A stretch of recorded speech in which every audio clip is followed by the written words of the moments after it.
ये class 10th के chapter 1 का एग्जाम्पल 9 है हमारे पास। क्वेश्चन में हमसे बोला गया है prove that under root 3 is irrational. ठीक है, तो क्वेश्चन में हमसे बोला गया है कि हमें अंडर रूट 3 को इरेशनल प्रूव करना है। तो देखिए, जब भी हमें इस तरह का क्वेश्चन करना होता है तो इसके सॉल्यूशन में हम चलते हैं।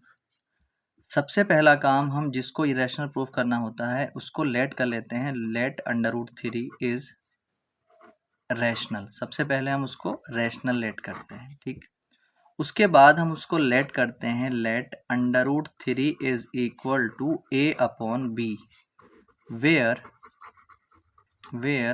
a एंड b आर को प्राइम्स।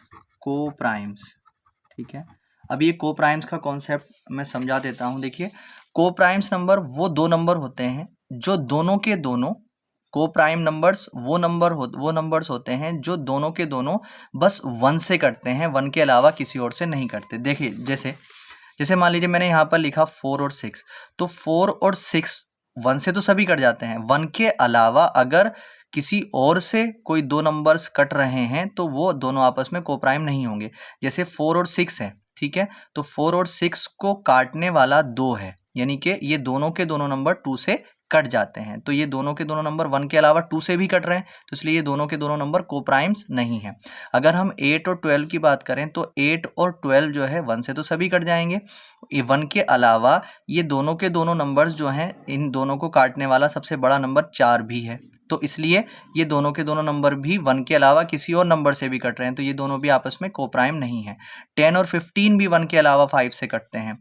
3 और 7 1 के अलावा किसी और से नहीं कटते, तो ये दोनों क्या हो जाएंगे, ये को प्राइम्स हो जाएंगे, दोनों के दोनों नंबर आपस में।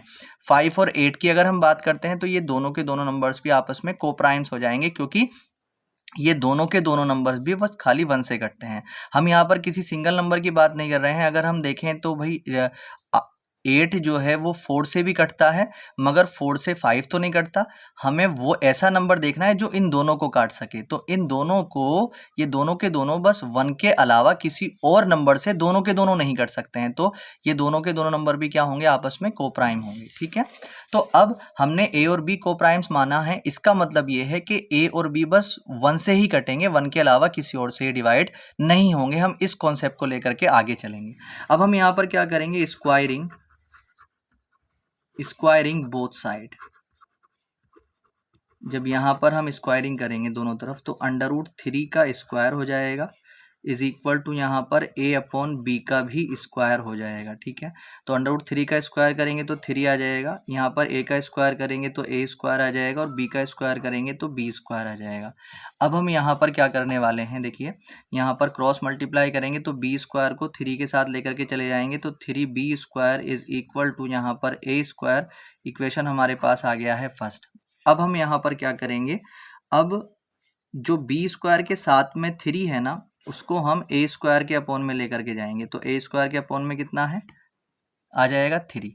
अब देखिए, हमने थ्योरम पढ़ी है, 1.3 थ्योरम है, उसमें बोला गया है कि अगर किसी नंबर का स्क्वायर अगर किसी प्राइम नंबर से डिवाइड हो रहा है, तो यहाँ पर a स्क्वायर 3 से डिवाइड हो रहा है, तो इसलिए अगर हम a स्क्वायर को a इंटू ए करके लिखते हैं और अपॉन में 3 लगा देते हैं, तो जो ये a है ना, अगर a स्क्वायर 3 से डिवाइड हो रहा है तो a भी 3 से डिवाइड होगा। ये थ्योरम 1.3 बताती है हमको। ठीक है, तो यहाँ पर अगर हम देखते हैं तो हम यहाँ पर ये लिख सकते हैं कि a डिवाइडेड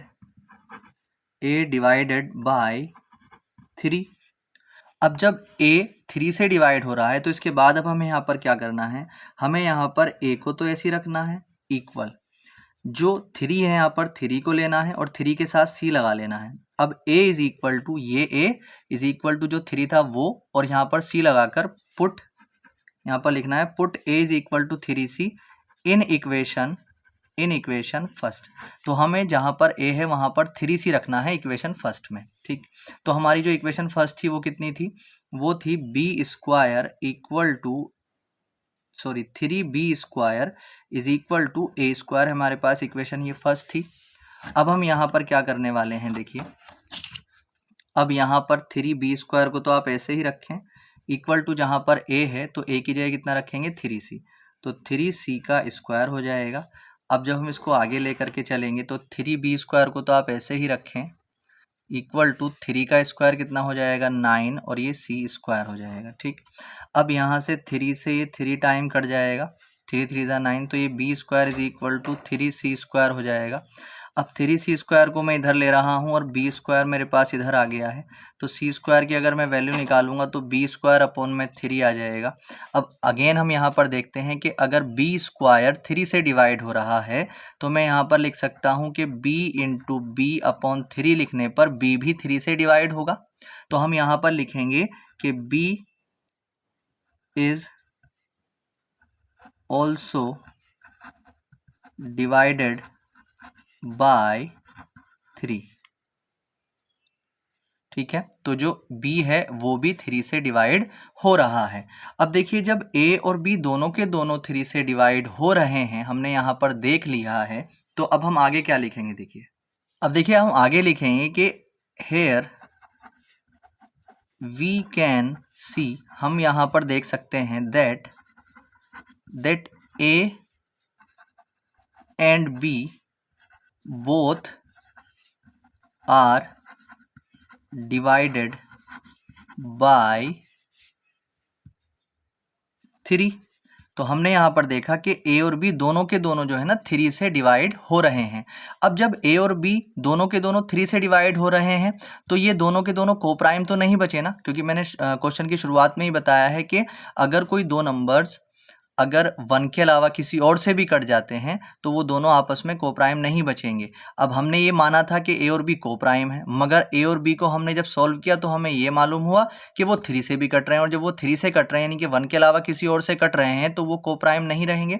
तो इसलिए हम यहाँ पर लिखेंगे, इसलिए a and b are not coprime, are not coprimes. ठीक है, दोनों कोप्राइम्स नंबर नहीं है। ठीक है, अब जब ये दोनों के दोनों कोप्राइम्स नंबर नहीं है तो जो हमारी अंजप्शन थी यानी कि जो हमने माना था वो गलत हो गया। तो हम यहाँ पर लिखेंगे सो अवर अंजप्शन इज रॉन्ग,